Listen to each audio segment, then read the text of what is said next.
이제 10점 2절 벡터에 대해서 하겠습니다. 벡터.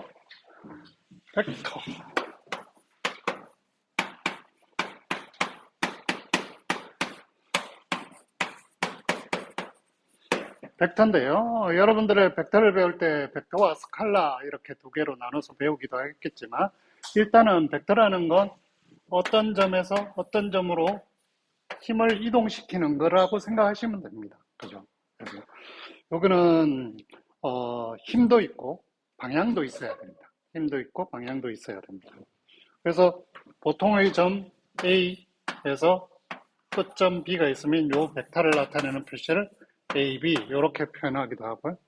혹은 요거를 A라고 또 대문자로 좀 볼드체로 쓰기도 합니다. 네. 그래서 그런 건 때에 따라서 한 번씩 봐주시고 이걸 A라고 안 하고 책에는 얘를 V라고 했네요. V 벡터. V 벡터. 고등학교 때는 벡터를 주면 항상 수학은 어떤 대상체를 주고 나면 대상체가 같으냐 다르냐를 어떻게 하는지를 봐야 됩니다. 예를 들어 여기 점 P가 있고 점 Q가 있는데 PQ 벡터가 있다고 생각해 봅시오. PQ 벡터가 있어요. PQ 벡터가 있으면 이 PQ 벡터하고 AB 벡터가 같은지 다른지는 어떻게 판단하느냐면 얘를 평행이동시켜서 정확하게 시점과 종점이 일치하게 만들 수 있으면 같다고 합니다. 그래서 평행이동해서 똑같은 방향으로 똑같은 힘을 준다면 같다고 생각합니다. 이게 고등학교 때 배운 벡터일 수도 있습니다. 고등학교 때 벡터 안 배운 사람은 지금 배우면 되는 거예요. 그렇죠? 그래서 얘가 V 벡터. 그럼 얘가 U 벡터. 얘가 V 벡터. 그럼 U하고 V하고 같다는 건 같은 방향으로 같은 힘의 크기를 작용하면 되는 겁니다. 그래서 벡터를 두 개를 더한다는 건 뭐냐? U 벡터하고 V 벡터. 요 벡터는 아니고요. U 벡터와 V 벡터를 더셈. 여기는 이퀄의 정의를 했다면, 같다는 거의 정의를 했다면, 여기서는 이젠 U 벡터와 V 벡터의 더하기를 하는 겁니다. 그래서 U 벡터가 이렇게 있고 V 벡터가 이렇게 있다고 생각해요. 여기 시점이 같지 않더라도 평행이동시켜서 시점을 같게 만들 수 있겠죠, 그죠? 그러고 나서 같은 벡터는 어떻게 되냐면 평행사변형을 조금 만든 다음에 요거를 U 더하기 V 벡터로 정의를 하면 됩니다. 그래서 U 더하기 V 벡터를 이렇게 정의할 수 있습니다. 심지어 이 V 벡터는 평행이동이니까 V 벡터는 이렇게 되기도 하죠. 그죠?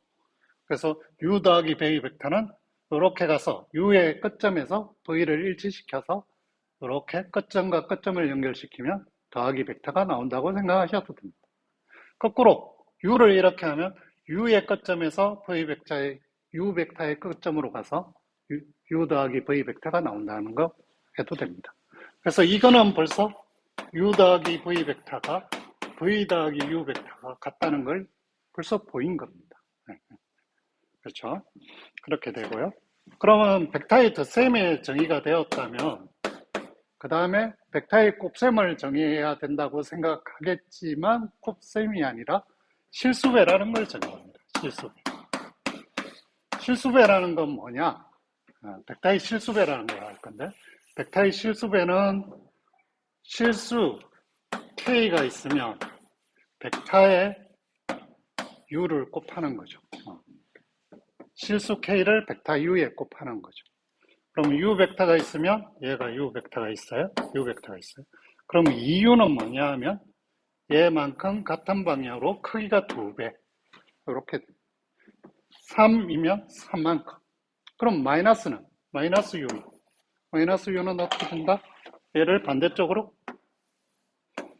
마이너스 U 이렇게 되는 거죠. 그죠? 네.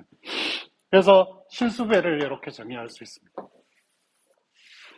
그러면 벡터의 덧셈과 벡터의 실수배가 정의됐으면 그 다음에는 어떻게 하느냐면 이제 벡터의 성분 표시에 대해서 해야 합니다. 벡터의 성분 표시는 벡터를 이렇게 그냥 공간상에 아무 점 없이 벡터의 성분 없이 하면 하기가 힘드니까 벡터 U를 어떻게 대응하냐면 얘를 시점을 원점으로 보냅니다.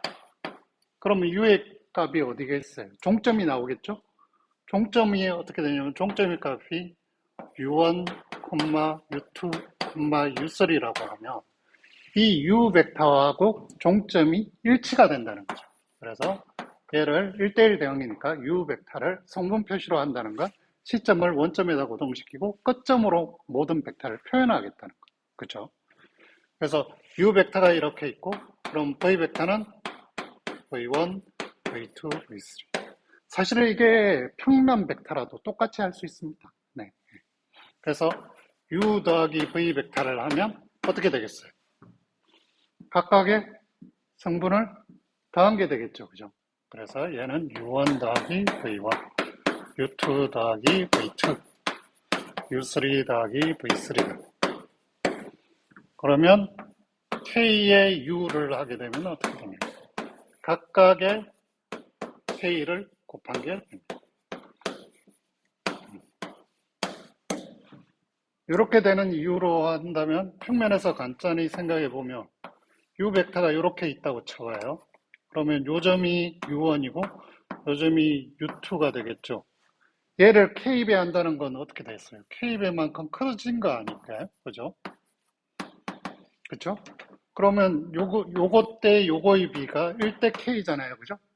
그럼 요거를 내렸을 때 요거 때 이거의 비도 1대 k가 되겠죠. 그러니까 얘가 KU1이 되고 얘가 요점의 좌표가 KU2가 되는 게 너무나 당연하죠. 그래서 이런 비례식 가지고 이런 식의 증명을 금방 이해할 수 있습니다. 끝.